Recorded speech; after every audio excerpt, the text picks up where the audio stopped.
All right. Good morning, everyone. Welcome to the Resource Advisor Cohort monthly calls. Today, we're going to talk about mental health and wellness for resource advisors. You hear a lot about this with firefighters, and I think everything that's available to firefighters is available to us too. So don't worry about feeling weird if you want to step up and do that, but you'll hear a lot more details. But I just want to let them introduce themselves, Jen and Dana, in a second. But I do want to just put a I'm not supposed to use the word poke, the push, the gentle push that that you got to take care of yourself, and fire's hard. We see a lot of things as resource advisors that you don't know that it affects you at the time, or sometimes you do. Just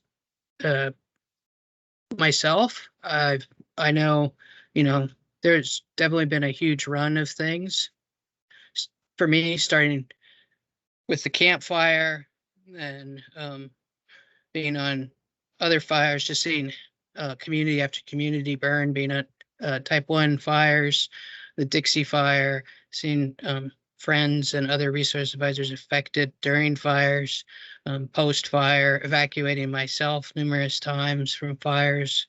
That it's there, it's cumulative. It's also one incident, but other things will just all of a sudden, it'll sort of, that straw that broke the camel's back will happen when you don't know it. And there's no shame in it. We all deal with it. It's part of the makeup of being a human. But I know that everybody in this resource advisor community has helped me and continues to help each other. And this is our attempt to continue that help. And so I just really want to thank everybody who's here. I want to thank Dana and Jen and Pete for organizing this and being honest and open about this and showing us where we can get help. And there's no shame in getting help because we all need it. We're all there as a community. So sit back, enjoy, learn, and take the tools when you need them. And I'll start with you, Jen.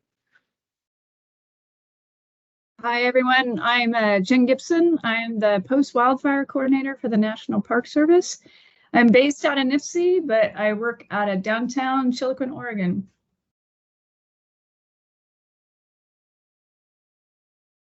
Hi, good morning, everyone. Can you hear me okay? Okay. And my name is Dana Lee. I'm the Mental Health and Wellness Program Lead for the National Park Service Wildfire Branch. I'm currently detailed to the Forest Service DOI Interagency Joint Behavioral Health Program and serve as the director. And I am based out of NIFC as well, but I am in, it's kind of sort of sunny in San Diego. So I'll say it's sunny San Diego, California. It's very nice to meet all of you. Hopefully we're going to all cross paths up at some point or another, but thank you for the invitation today.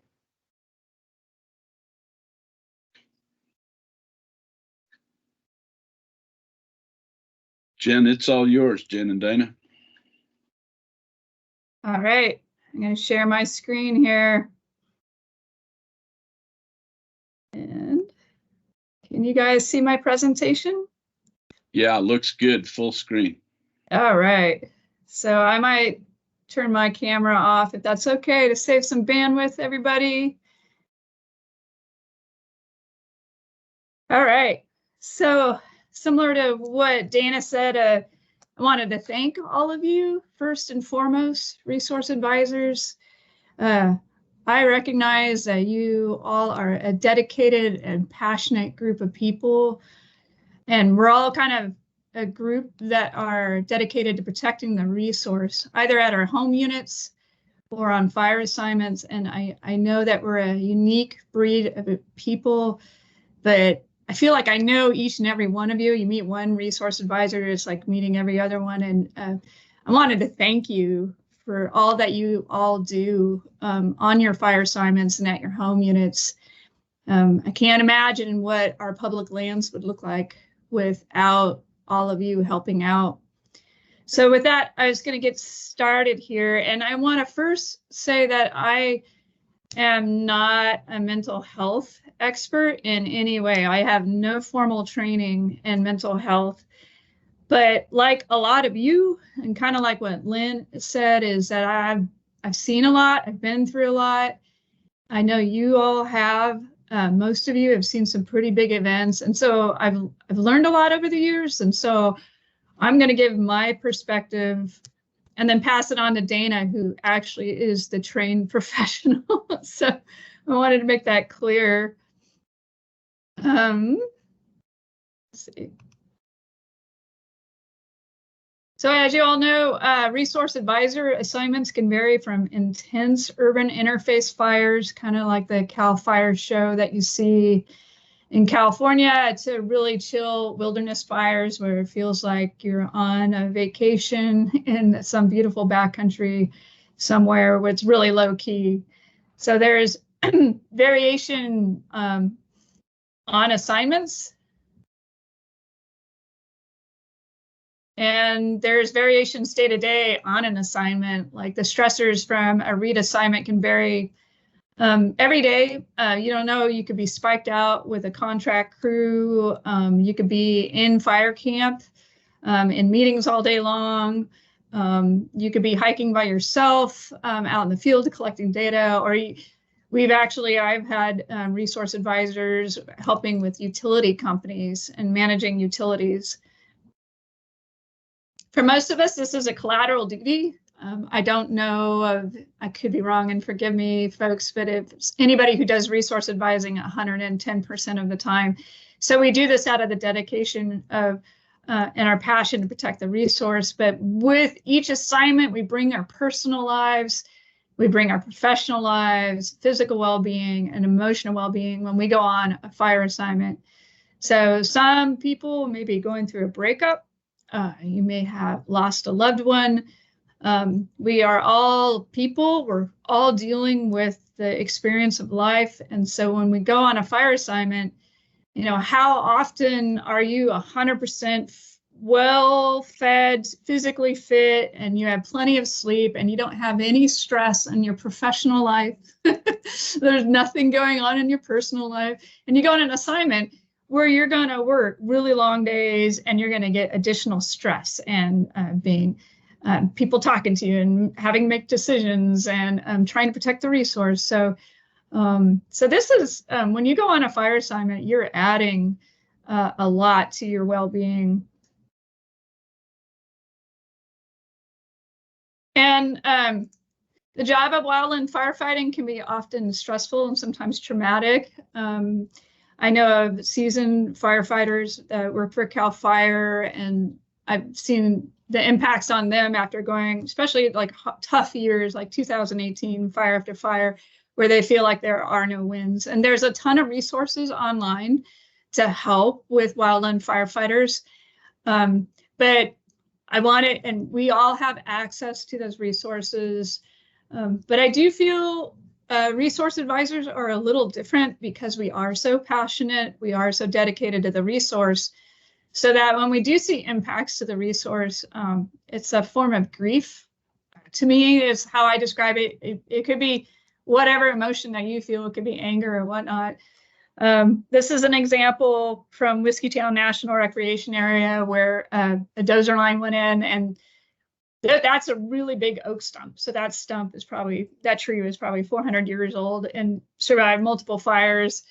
And somebody decided that these big old oaks had to go, and they had to keep the 60-year-old ponderosa in the background.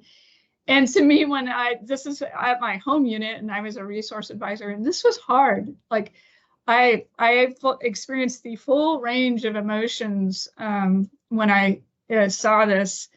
And I know you do too. So when we go out on an assignment at another unit, and your job is to protect the resource, and you go out and you see something like this, it's really hard.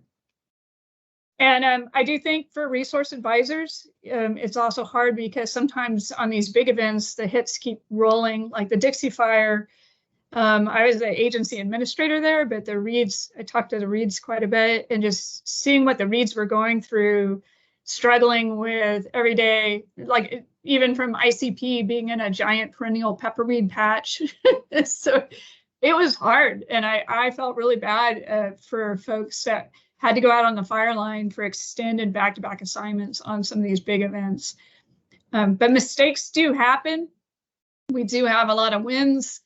We do protect a lot, but these big events, when you just, it can take its toll over time on the incident. And like Lynn said, when you get back to your home unit. And one thing I wanted to bring up is also being a resource advisor at your home unit, whatever agency that may be. I think that's a real challenge because you don't leave your issues. It's not like you go away on a fire assignment somewhere for 14 days. So you kennel your dog, you button everything up at your house, everything's taken care of, and you go away on a fire assignment to somewhere new. This is where you're dealing with probably your regular job, the incident itself, and then you get home after a long day and you have to water the tomatoes, walk the dog, take the kids somewhere, you know, like people's lives continue at the home unit.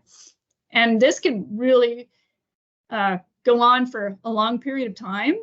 It's just not a 14-day assignment. It can go on for months, and it can really take its toll. I think the other hard thing about being a READ on your home unit with a big incident is just seeing the impacts to the resource. Especially if you've dedicated a long time, you know, either restoration, research, whatever it may be, protecting the resource is your job, and seeing impacts can be really hard. One case example is the car fire in 2018. This was a horrible fire. It preceded the Camp Fire and the Woolsey Fire. So 2018 was a pretty bad year for urban interface fires. But this fire started in perhaps the worst location possible. It's where the park had the most critical resources. It was next to an archaeological district, historic district, and a cultural landscape. So all of our values were right there. And when we went out on initial attack to see what was happening, it was really hard to see 20 years worth of work and restoration on really old ancient apple trees that were planted during the 1800s, like watching these things burn up. And then you look over your shoulder and a CAL FIRE guy is cutting down a 160-year-old apple tree. So there were moments where I was like, what is happening here? Like, is this really happening? And this fire continued to be a really bad fire with lots of impacts to the resource. And I often refer to the car fire as the grief sandwich, because it was like layers and layers of grief of your favorite trees, seeing impacts to wildlife habitat, everything. It was a very difficult fire, but I am beyond thankful. I almost get a little emotional that the park had a fleet of well-qualified and experienced resource advisors. Like, these people that worked at the park, they're awesome. And they had a ton of experience, and they were able to mobilize quickly. And I believe, thanks to these people that worked at the park, they were able to protect the lots of resources, even despite how aggressive initial attack was and dozer lines and whatnot. So that's the one thing I do say. If you want to protect resources at your home unit, make sure you have experienced and well-qualified resource advisors. This fire was, it was horrible. It had extreme fire behavior. A lot of park staff lost their homes. The fire behavior resulted in an F3 fire tornado that went into Reading. A lot of the resource, there was no resource advising during this phase of the fire. It was about really flight, like evacuation. So a lot of resource advisors evacuated. This fire just caught everybody off guard. And so the impacts to the community, the neighborhood, was extreme. A third of the park staff lost their homes. Some of the resource advisors lost their homes.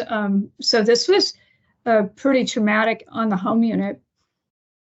And I keep hearing post-wildfire folks, and I've heard other people that go out on teams like, oh, I went on this incident and the home unit was not engaged. Like we couldn't get people to engage.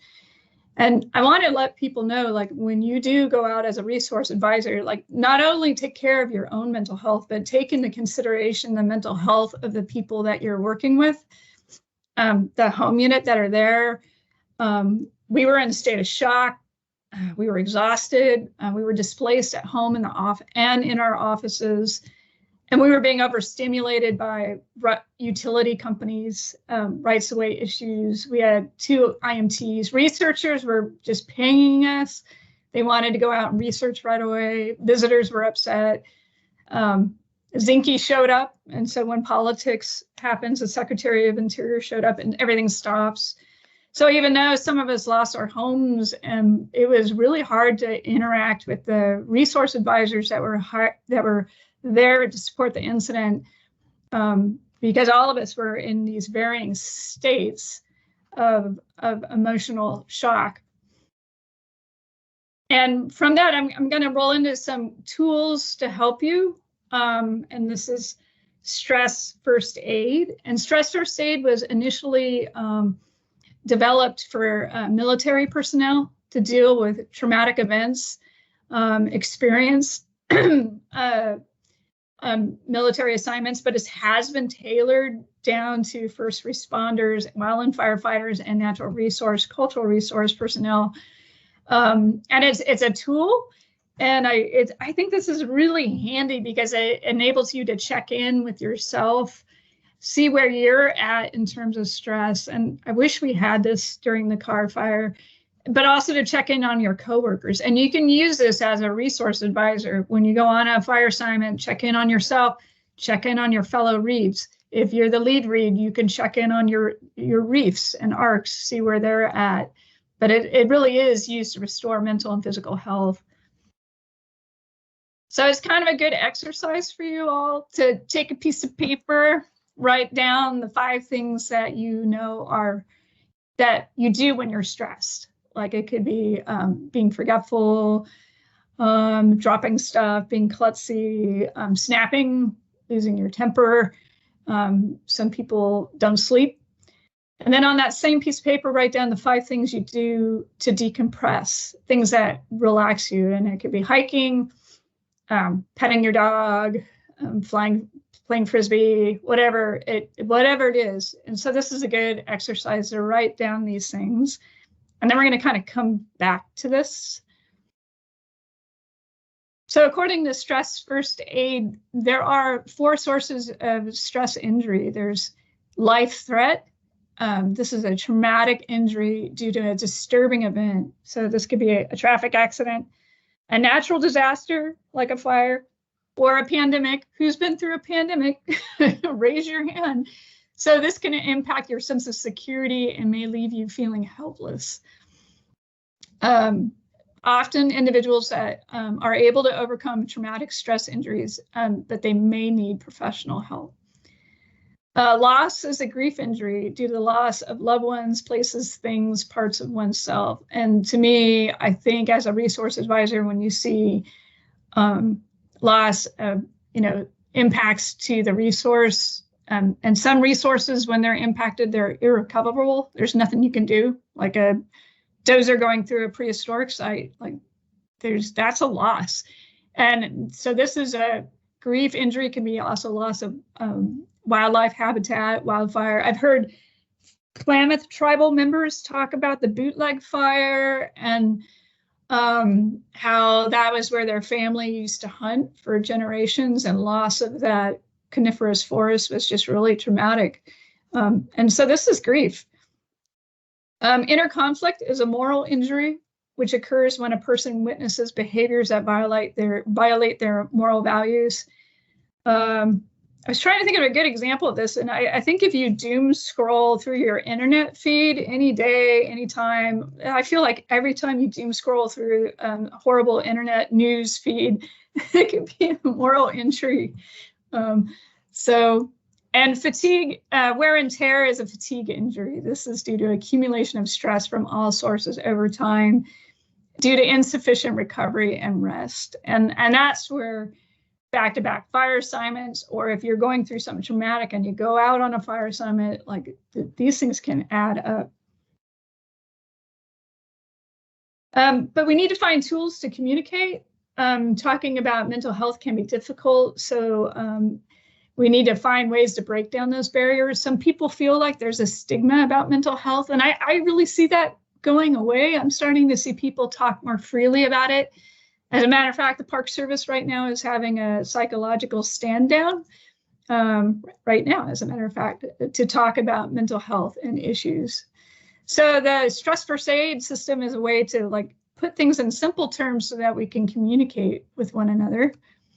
And this is the stress first aid continuum. And this is kind of cool. So if you're on a stressful incident, you can post these, you can download these off the internet. There's a variety of different forms or variations of this, but you can post this in the yurt tent. You can share it, you can pass out cards, but it's a really good way to check in with yourself. Where are you at? And your coworkers and people on the fire line. You never know what people on the fire line are going through. So if you're ready, you're rested, you have a sense of mission, you feel good emotionally, you're physically healthy, you have vitality, and you have room for complexity. So when life throws you curveballs, you can roll with it. Reacting means you're experiencing a little bit of stress. That means you're losing some sleep. You might be critical. You might avoid things. You're distancing yourself. You have a short fuse. Loss of creativity, which I think is interesting. You don't feel like creating art. Lack of motivation, fatigue. So that means you're minorly stressed. You've got some things going on. Injured means you're having sleep issues. You're feeling emotionally numb. You're having nightmares, disengaged, exhausted. You have some physical symptoms. You're not feeling really good. Relationships are suffering, and you're isolating yourself. Critical is pretty serious. Critical is you're having insomnia. You have feelings of hopelessness, anxiety, panic attacks, depression, intrusive thoughts, which can include thoughts of suicide, feeling lost or out of control and blame. Hiding out, broken relationships, thoughts of suicide. So this is where, like, I can look at this card and right now I can go, ooh, I'm a little stressed. I see where I'm at on this spectrum. If you go through an intense event and at your home unit, you can look at to see where you're at. You can recognize some of these behaviors and the people around you and check in with them and see where they're at. If you're in the orange and red, I hope seriously that people would consider getting some help. Definitely if you're in the red. Why is a check-in needed? Why do you need this? Is because those injured by stress may be the last to recognize it. Stigma can be an obstacle for asking for help. Risks from stress injuries may last a long time. They may roll into post-traumatic stress. This is a photo from the car fire. I swiped it off the internet, but just looking at these folks, their faces is just, and this is before the Camp Fire and the Woolsey Fire. I imagine these people went right on to those other fires. So things to take note of in yourself, like signs noted by other people, is that if you're having a hard time, if you're struggling, they're going to notice that you're not talking, you're isolating, you may be snapping. One thing is an increased use of substances, increased use of alcohol, whatever it is that, and you start making mistakes. So that's a sign that people see in you if you're stressed. Signs by yourself that you are stressed and having a hard time, you may be numb, disconnected. If you have a short fuse, you have like no patience for anything, that's definitely a sign. You can't calm down or go to sleep, and you can't function well at work or in relationships. Things that you could do on the fire line to check in with others is, you're on the fire line, you run into your fellow REAF, or, ask them if they want some food or water. Do you want my Uncrustable? begin casual two-way communication, find the right way to check in with some people without annoying them. I think, to me, some people really don't, if they're having a hard time, if you're like, are you okay? Are you okay? Are you okay? That can be hard. So find the right way, follow their lead, check in more than once, be approachable and authentic, and monitor, check on read needs regularly. Things you could do for self-care is give your permission and take care of yourself. Use the stress continuum and make conscious efforts to keep tabs on yourself. Become aware of your own personal red flags, like that list that you wrote down. Take the steps to mitigate them and inform key family and friends and coworkers about where you're at. Like if you're having a hard time, it's okay to tell somebody like, hey, on the stress continuum, I'm like red. I'm not doing well. And it's important to do that with your lead read, because if you're going through something on a fire assignment, you may be putting yourself at risk. So my conclusion for all of you all is be forgiving to yourself and others and expect a range of reactions. During the car fire, some people were across the board. I definitely had a feeling of I needed to be safe and I needed my dog to be safe. That's like, even though I had to show up for work and deal with the IMT and integrate in with the bear team, like in the inside of me, my lizard brain was still evacuating. And it was hard to engage and to really focus and listen to people when I'm still in flight mode. And my dog was in a hotel and I needed him to be safe too, but this was hard. Other people could talk to the critical incident management stress people, and they wanted to cry and grieve, and they were just ready for that moment. Other people were angry. Some people threw themselves into their work. Like we had one guy that was like already cutting hazard trees. He just threw himself into his work. Some people were cavalier about the whole thing. Like, they would say, and I found this kind of hard to listen to. Like they were like, I knew this was going to happen. This was going to happen. And it's just like, did you? So it's hard to manage the spectrum of reactions, and now I get it. Like, this is how people deal with it. For high impact events, be extra forgiving if they are having a hard time engaging with you. So if the home unit went through a big event and you feel like you're not getting the info that you need, just be real patient, because they might need help. It might help for you to check in with them. Where are you at on this spectrum?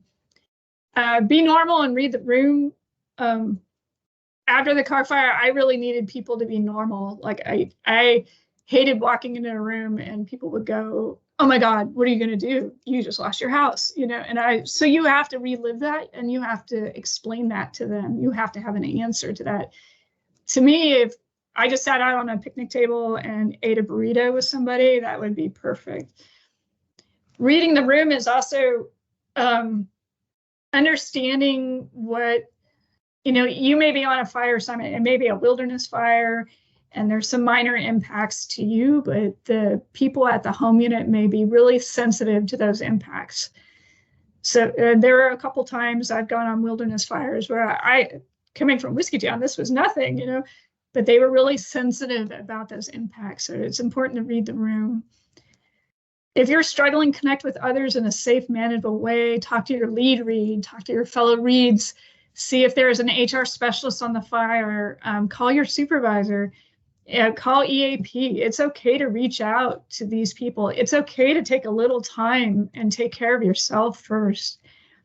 As lead read, build trust with your reads. Know the resources of how to find help as the lead read so that you can be there for the folks that are working on the fire. And remember those exercises that we did where you listed your 5 signs that you're stressed, 5 things you do to decompress. I would write these down and put them on your bathroom mirror, next to your bed, whatever. Use that as a way to communicate with yourself and family and coworkers. So if you see somebody on the fire line who locked their keys in the car for the 3rd time and they forgot where their IOP was, and they're forgetting things and they're snapping, that could be something like they're stressed. So maybe they need to decompress. And know that, bottom line, it's okay to not be okay. Seek higher levels of help when needed for yourself and others in your home unit. So that's all I got. I'm going to hand it over to Dana, if that's okay, if you're ready, Dana. Thank you, Jen. I really appreciate the overview and sharing your own personal story and experiences. I think that's really important. And I'll share a slide deck shortly, but I really wanted to kind of connect to what you, Jen, went over and kind of talk about stress and mindsets, because I remember speaking with Jen maybe a couple of weeks ago, and my understanding of how complicated, difficult the job of a resource advisor really is, really opened my eyes. And I wanted to, when she asked me to co-present, I wanted to take the opportunity to do so because I really wanted to connect with all of you, but also to let you know that I'm trying to understand more about what you do as well. I think that's really important for somebody, for example, in my position, to understand all the different jobs that people are doing in wildland fire, but with the added complexity that you have the mission to really protect resources. Everybody within Park Service, we have that mission, but it's a different perspective altogether when your primary job is part of that and you're serving in that resource advisor capacity. So I'll start. I'm going to start sharing my presentation. Oh, I do want to mention as well, I just want to reiterate what Jen was saying in terms of reactions that people have. Everybody's going to react somewhat differently to the situation. Like she mentioned, people might disengage, really disconnect, or jump right back into work, or wanting to really just leave the area, not having any conversations, right? So approaching it in the way of checking in, but not in an intrusive way, but checking in, kind of taking cues from the person who might need that check-in. I think that's pretty important. So I just wanted to highlight those really good tips that Jen shared today.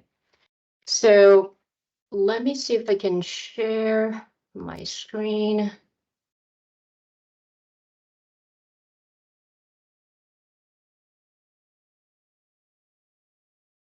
All right. Can all of you see? Hey, Dana, this is Pete. It is still in the, it's not in full screen mode on my screen. It's in sort of a presenter mode.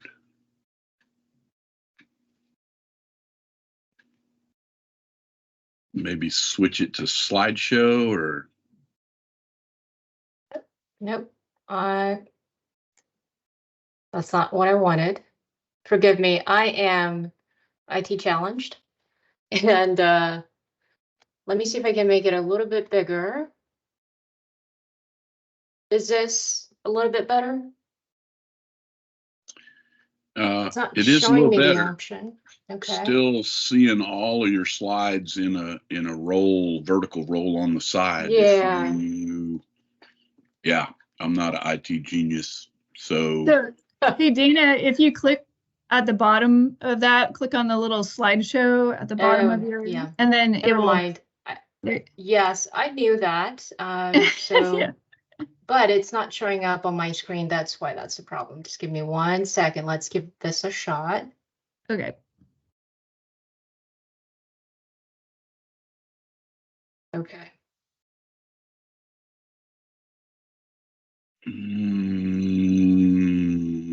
Maybe it's still in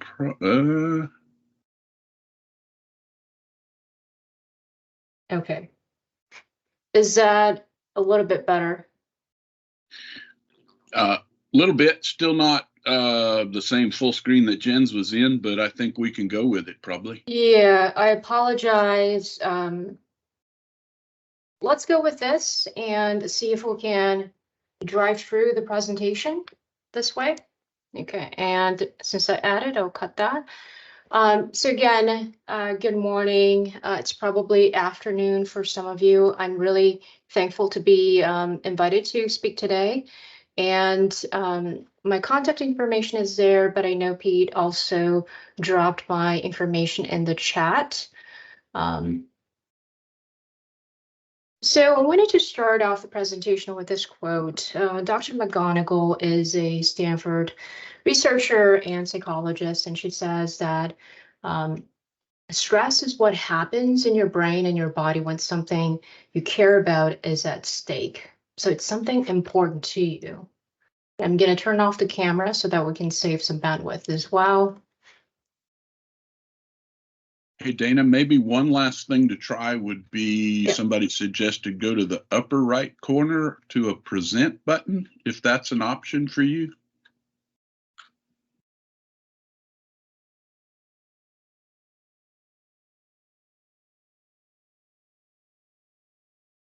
All right. Can Yeah, you see more the better. entire? Yeah, Okay. more better. It's yeah. So I think I added all of. Let's see.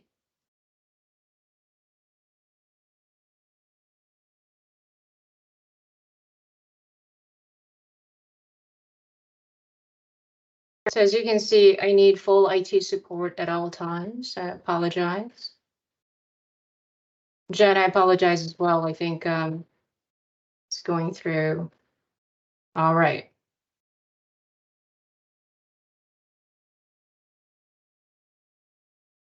There's a delay. That's why. Oh, that's right. Yeah.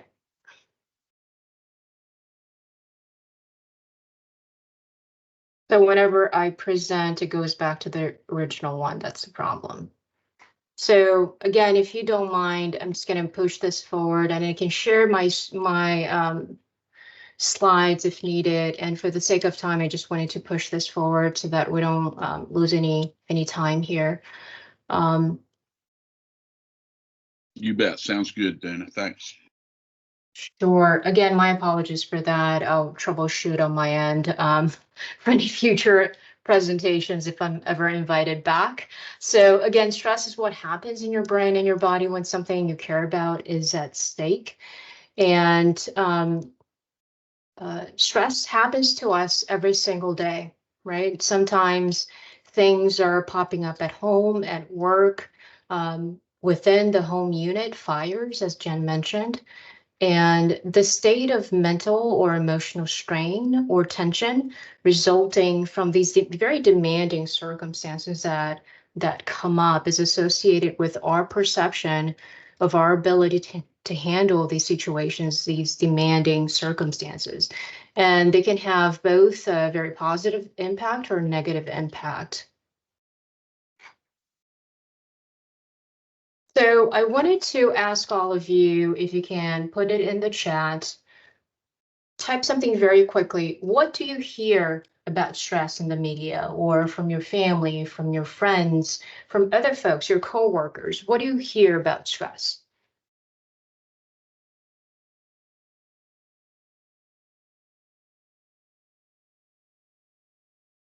Avoid stress at all costs. Everyone has it. Both true. Anyone else? Stress is bad.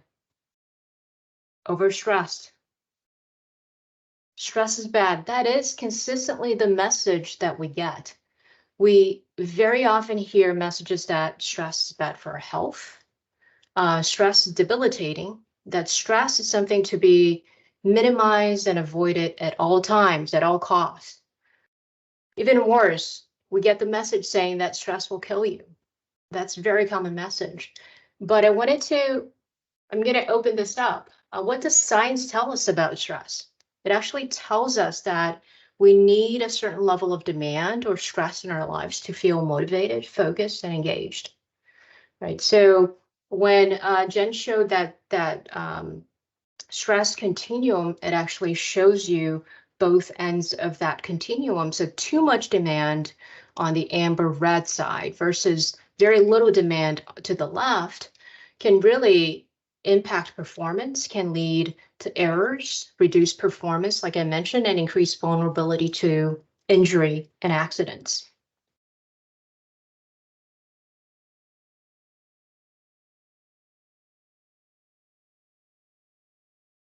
Right, so it is true, very much true, that if left unchecked or poorly managed, long-term or chronic, even acute stress can contribute to high blood pressure, heart disease, obesity, diabetes, and health issues, mental health issues.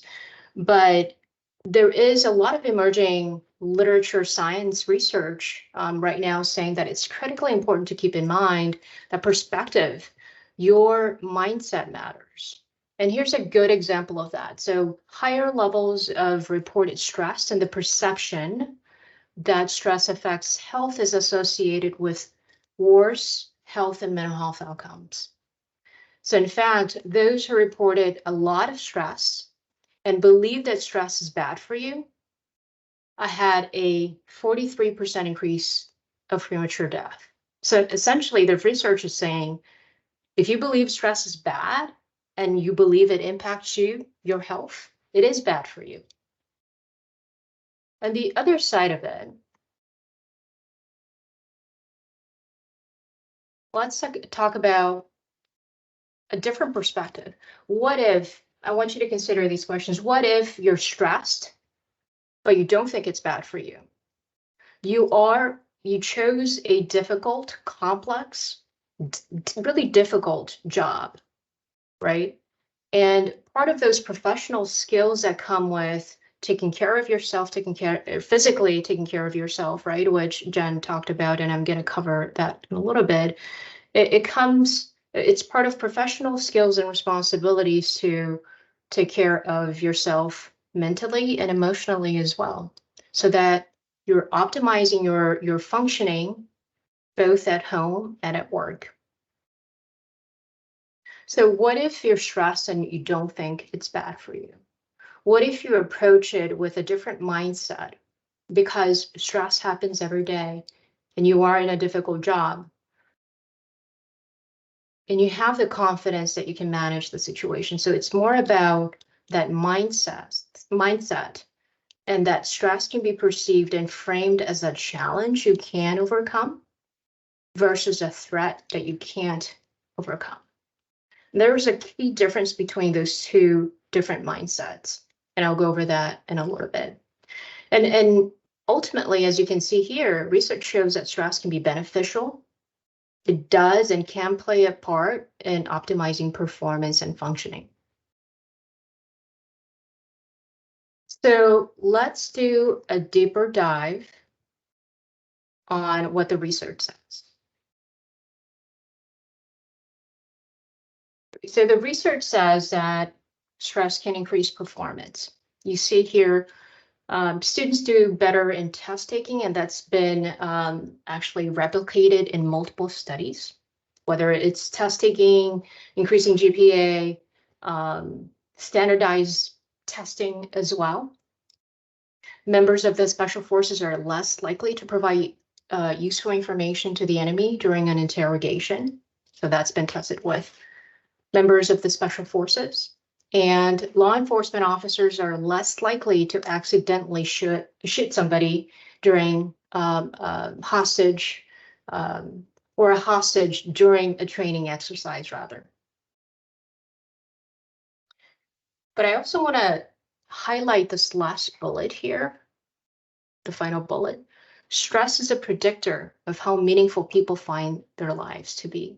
Just because you have a lot of stress, right? It's not all categorically or necessarily bad. So if you see people who lead or report leading very meaningful lives, they actually report high stress levels as well. And when you do pick a profession that has great meaning to you, like protecting resources, it's going to be stressful. But that mindset, but also how you perceive that stress and handle that stress also can really impact how sustainable things are and how you can function, but also the resources that we talk about, right?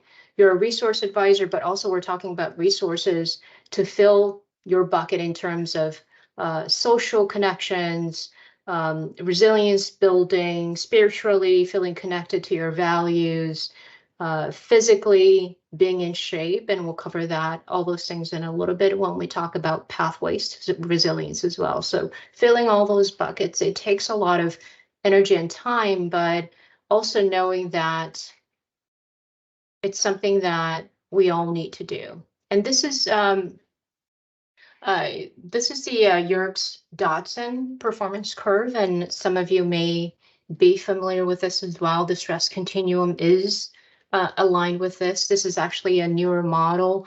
The Navy, the combat stress control folks, and I'm still doing a lot of work with them as well, as assigned to the Navy until about 10 months ago. And they added this blue phase. And this is, they've started seeing disengagement as part of the spectrum. And if you are disengaged or not connected, and that can be for some firefighters after the fire season, when you were part of a very high functioning team before, for example, and then you go home and no longer feel connected to that team, or that very important mission of saving resources for you guys, and functioning in that really important capacity, and you go home and feeling disconnected, that's kind of the blue zone that we're talking about. And as Jen discussed, this area here, we don't want to head in the direction of the amber to orange red zones here, right? So you want to be able to kind of move back to the green zone, but it doesn't mean that you're in the green zone at all times. It's impossible to stay in the green zone at all times. We're going to be moving back and forth through this spectrum, but it's more about kind of centering yourself and kind of coming back to the middle. And the GIBSON model of performance, it's been around for almost 100 years, and it's been very much used in performance psychology, sports psychology, and in a number of different ways with the military as well. They're still very much using this model. And even the Marines and the military folks will say, even when you go towards the area of a point of concern here, as you're dipping down towards the right here, you can still function really, really well.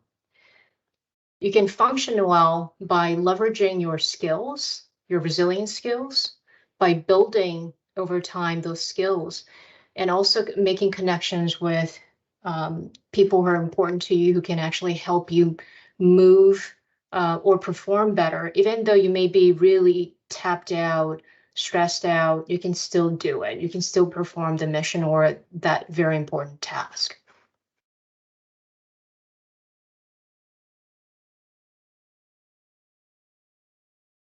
Right, so when we talk about stress reactions, and this is again aligned with the performance curve, if you have person one, right, this is the person kind of going back and forth. There are stressors that happen, but they are kind of shifting back to the green.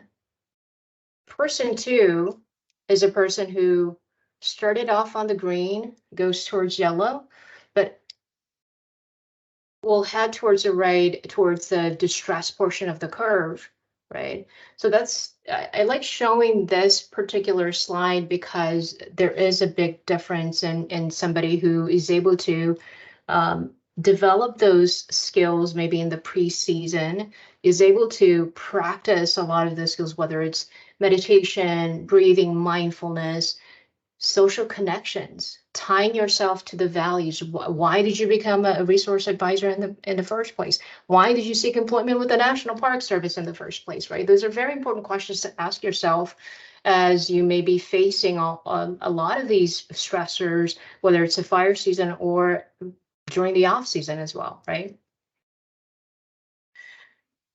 For the sake of time, I'm going to skip a couple of things, but I wanted to show you this pathways of resilience. And I kind of mentioned earlier about the different buckets or different domains in your life. Just like you're not just an employee of the National Park Service or just a READ, I think it's important to keep in mind that you're a complex person, right? You are a brother, a sister, mother, father, a sibling, aunt, all those things, right? So this is also to say that all these things will make up who you are, and not all of these buckets, mind, body, social values, your spiritual connections, or values in general, they're all not going to be filled at all times. It's again impossible to fully optimize everything at all times. So it's important to remember that when you have to pay attention to what's going on with your body, take care of that injury. Make sure you're sleeping. Make sure you're exercising. Jen mentioned the substance use, right? Make sure that you're monitoring that as well. Social connections, make sure that you are connected to the folks. Not everybody within your social circle will fulfill that same need. Sometimes you may have a very specific person who will be able to give you guidance and direction, right? And you might have somebody else who can actually talk you through a very complex or difficult task. So keep those things in mind and try to fill those buckets as they come up. And this again goes back to the previous slide, self-care. I know that gets mentioned a lot, but it's very important. Ongoing self-care is maintenance, but it's also building yourself, whether it's your body, mentally, spiritually, to be able to perform at your peak when the time comes, right? So do your checkups, attend to injuries. Now, don't ignore that knee pain that you've been having for the past 6 months. Go get it checked out when you have the time. When you are feeling stressed and you do need some additional help, go seek it out. I think the message that we're trying to deliver here is that there are resources available. So open that door and seek the services. And I think the earlier you do that, a lot of research shows that early intervention, better outcomes. Okay? And right, I want to leave a couple of minutes for questions here. So let me go over this. So this is some information, resources as well, and this is EAP, obviously, and the information about 988, the national, the NWCG Mental Health Subcommittee has a website and has some resources. There's some information about the CISM program as well. My contact information has been dropped in the chat, so if you have any questions, do let me know, and I'll stop here and Jen and I can take questions.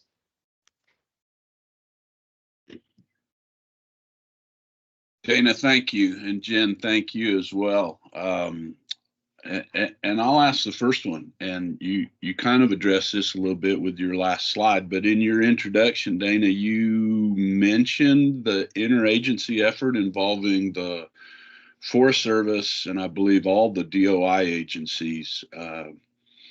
And then, you know, I also realize that both you and Jen are Park Service employees at this time or detailed to the Park Service. So I wondered if one of you could speak a little bit more to that overall interagency, interbureau effort. Sure, I can take that and I'll try to make it brief. So there is a interagency joint behavioral health program. There's actually a health and wellness program that is being established, and that's part of in response to the bipartisan infrastructure law that calls for both agencies, USDA, Forest Service, and all the bureaus within DOI to create a program that supports mental health. It specifically addresses trauma, post-traumatic stress disorder, but obviously that is just one component of it. We're trying to build a program that that takes more of a comprehensive approach, and we're looking into health, smoke exposure, sleep, all of those things are kind of part of the effort, but I'm working specifically on behavioral health because that's my background. Thanks, folks. If you have a question for either Jen or Dana, you're welcome to drop it in the chat or raise your hand. We have just a couple minutes in our time here. I'm looking at a comment in the chat about that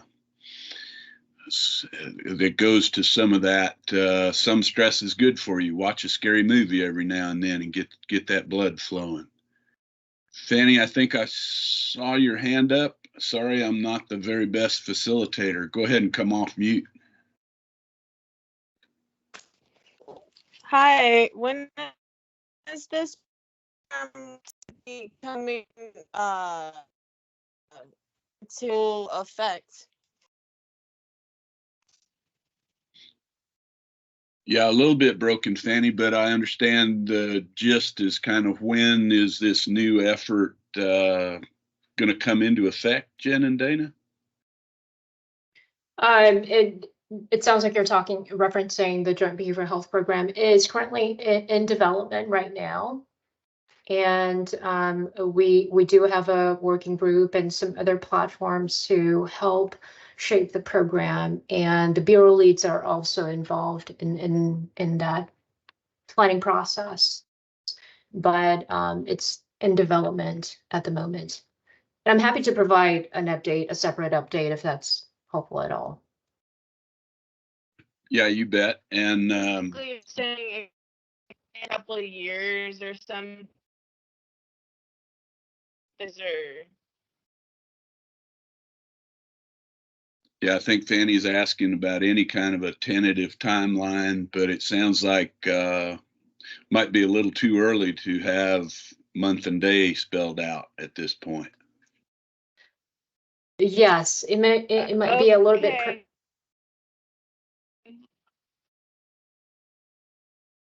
All right. And I have the unenviable task. You bet, Fanny. Thank you. This is Pete. I have the unenviable task of being the time keeper today. I do want to mention a couple things. This is the regular monthly call of the Resource Advisor Cohort. If you got the invitation through our MailChimp blast email, then there's a lot of other good information in there too about upcoming virtual resource advisor training, about an upcoming in-person lead read course, about an ask if you've got topics that you'd like to have us discuss and get on the agenda in future months. We'd love to hear about it. You know, we have sort of a Department of Agriculture, Forest Service heavy audience today, partly because NPS is in a psychological safety stand down at the moment. And I'm sure a bunch of them will be watching the recording. So I want to say thank you to both Jen and Dana. We will be happy to put the presentations on the READ Google Drive if you can share them with us. And then the recording will be up on the READ YouTube channel in a few days. Our next call is March 20th. Folks, check in with each other. Be good out there. Thank you, Dana and Jen. Thank you, guys. Thank you for all that you do. Thank you. Thank you.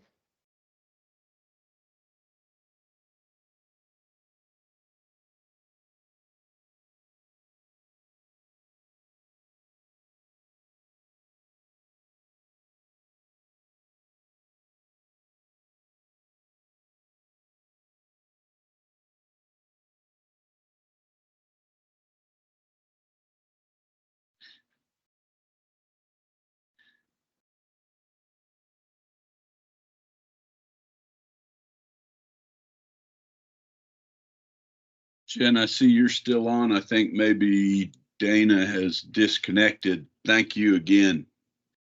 Yeah. Thank you, Pete. Let us know if you have any